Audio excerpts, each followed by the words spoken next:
Hello everybody, hi, I am Dr. Unnati, and today in this video I'm going to be telling you everything you need to know about the blood pressure. Let's start with what is blood pressure.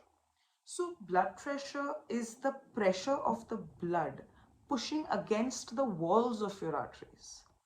Now mind you, arteries are vessels which carry oxygenated blood from the heart and supplies it to the organs and the rest of the body, whereas veins collect the deoxygenated blood and bring them back to the heart. Now you must have realized that when we check the blood pressure, there are two numbers which are used. The first number, which is always the higher number, is called as the systolic blood pressure, and this measures the pressure when the heart pumps the blood.